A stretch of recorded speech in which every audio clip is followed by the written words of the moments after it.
¿Qué tal? ¿Cómo están? Vamos a hacer hoy el último video de esta serie de estudio de una función racional y vamos a ver cómo representar gráficamente la función luego de haber hecho el estudio analítico.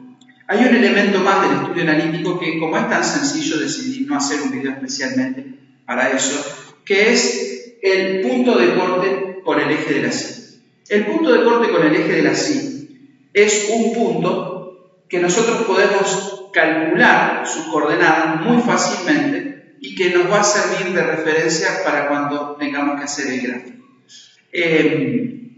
Todo punto del gráfico de una función tiene dos coordenadas, ¿no? Tiene una coordenada en X y una coordenada en Y. La coordenada en X es un elemento del dominio y la coordenada en Y es la imagen de ese elemento del dominio. De manera que, si yo sustituyo la X por 0 en la función, el valor que obtengo, luego de hacer las operaciones, me da la ordenada de ese punto. A veces también decimos en este paso que estamos calculando la ordenada en el origen, justamente porque el valor que obtenemos nos da la ordenada, el valor en el eje de la C de ese punto. Corte con Y, recordemos que es un punto donde el gráfico corta el eje de la C. Sustituir por 0 en una función racional es muy fácil porque al sustituir por 0 los términos en X se anulan y la única operación que tengo que hacer es el valor de B sobre el valor de D. Fíjense que si yo cambio la X por 0 acá, me queda 3 por 0, 0, acá me queda 0, entonces me queda menos 6 dividido 2, que es menos 3. Por eso yo puse acá corte con Y, 0, en la coordenada en el eje de las X, menos 3, la coordenada en el eje de las Y. En general, en una función racional como la que estamos estudiando, la ordenada en el origen es el valor de B sobre el valor de D. Bueno, luego que tenemos el estudio analítico realizado, nosotros pasamos al gráfico. ¿Cómo se hace el gráfico de una función? Bueno, primero que nada, necesitamos tener los ejes. Vamos a hacerlo eje de las Y, el eje de las X.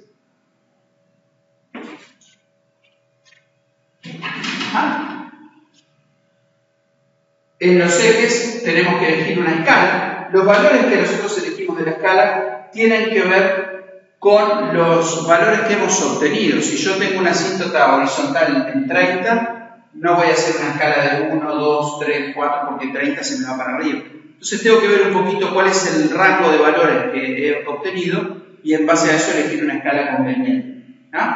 En este caso, lo que yo les sugiero siempre es, para representar la función, usar las dos asíntotas, la asíntota vertical, la asíntota horizontal, y el punto de corte con el eje de las Y y el punto de corte con el eje de las X, que ese valor nos lo da la raíz. La raíz es la abscisa del punto de corte con el eje de las X. Nos indica dónde el gráfico va a cortar al eje de las X. Y el corte con Y, obviamente, nos indica dónde va a cortar al eje de las Y. Así que con las dos asíntotas, el punto de corte con el eje X y el punto de corte con el eje Y, nosotros ya estamos en condiciones de representar el gráfico. Después vamos a ver cómo el signo, la existencia o el dominio tienen que ser coherentes con ese gráfico que armamos. Si nosotros cometemos algún error, entonces es muy probable que nos demos cuenta porque los datos no son coherentes entre sí, no cierran. Pero vamos al gráfico, que en realidad es muy sencillo. Mi sugerencia, representen las dos asíntotas con un color distinto del que hayan usado para los ejes, de manera que después no se confundan.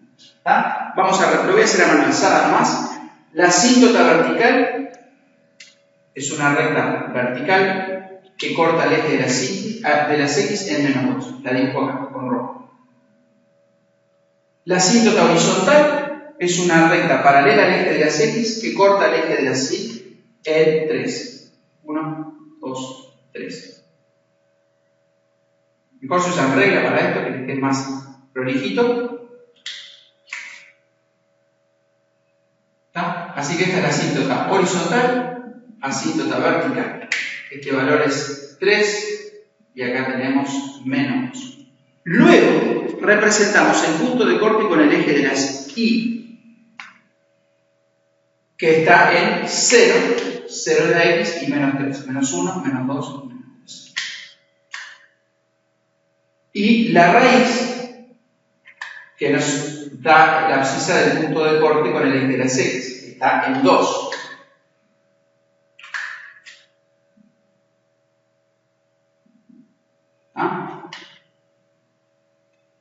Bueno, entonces, nosotros sabemos que el gráfico es una hipérbola. Recuerden que la hipérbola se recuesta sobre sus asíntotas, eso lo vimos en un video anterior. Entonces, tengo dos opciones: que el gráfico salga de la hipérbola horizontal, de la asíntota horizontal hacia arriba y se recueste sobre la vertical, y después sale de abajo y se recuesta con la horizontal, que quede así, o que salga de la horizontal hacia abajo y después venga así. Son las dos formas que puede quedar un gráfico, básicamente, así como para tener una imagen en la cabeza de cómo va a quedar esto.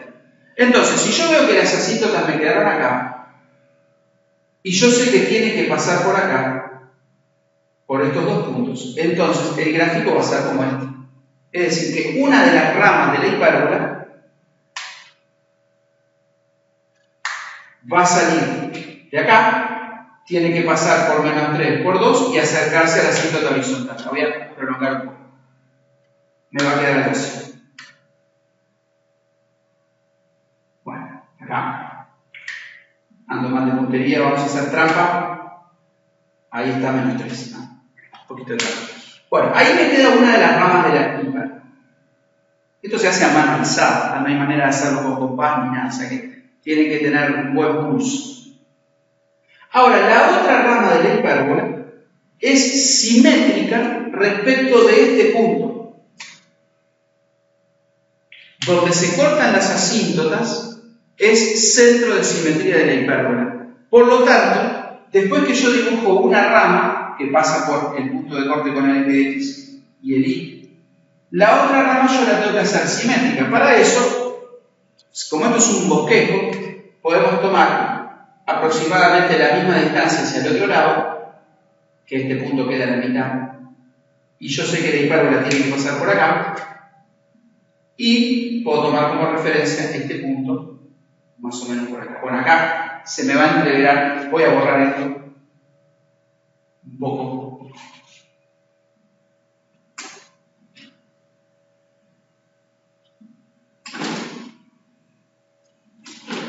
Para que no quede tan entreverado todo. ¿No? Quedaría algo así. Tiene que quedar simétricas las dos ramas de la hipérbola con respecto a este punto, pasando por los ejes. Lo que yo les decía del signo, lo voy a volver a copiar porque lo borré. El estudio del signo era así. Menos 2, 2, 0 no existe, más, menos, más. Ustedes saben que cuando una función tiene signo positivo en un intervalo, gráficamente eso se ve en que el gráfico está por encima del eje de las X, y cuando el signo es negativo, el gráfico queda por debajo del signo de las X, del eje de las X. Yo voy a ver si eso, lo que yo hice, es coherente con este estudio del signo. Si yo miro de 2 en adelante, el signo de la función es positivo, por lo tanto la gráfica tiene que estar sobre el eje de las X. De 2 en adelante, el gráfico efectivamente está sobre el eje de las X. Entre menos 2 y 2, el signo es negativo y el gráfico queda por debajo del eje de las X. A la izquierda de menos 2, el signo de la función es positivo y el gráfico me queda sobre el eje de las X. Si yo acá hubiera hecho menos más menos y hubiera hecho la gráfica así, me hubiera equivocado en algo, entonces me va a quedar signo positivo y me queda la gráfica por abajo, quiere decir que hay algo mal, cosas así. Entonces está bueno, cuando uno estudia el signo, corroborar que el gráfico es coherente con ese estudio del signo. Hay algunos profesores que recomiendan usar el estudio del signo para tachar en la gráfica algunas regiones. Yo a veces lo hago, pero con los años me he dado cuenta que eso como que confunde un poco y hace que el gráfico quede muy cargado. Por eso no lo recomiendo tanto ahora. Lo que yo recomiendo en este caso de la función racional es dibujar la asíntota vertical, dibujar la asíntota horizontal, marcar el corte con X, con eje X, marcar el corte con el eje Y y ya con eso dibujar la gráfica. Desde la asíntota horizontal a la vertical, para abajo o para arriba, eso se van a dar cuenta por dónde queden los puntos, y después de la vertical a la horizontal, de manera simétrica. Bueno, espero que les haya servido este video. Si quedaron con alguna duda, por favor me escriben en un comentario y trataré de responderles lo antes posible. Nos vemos. Chao.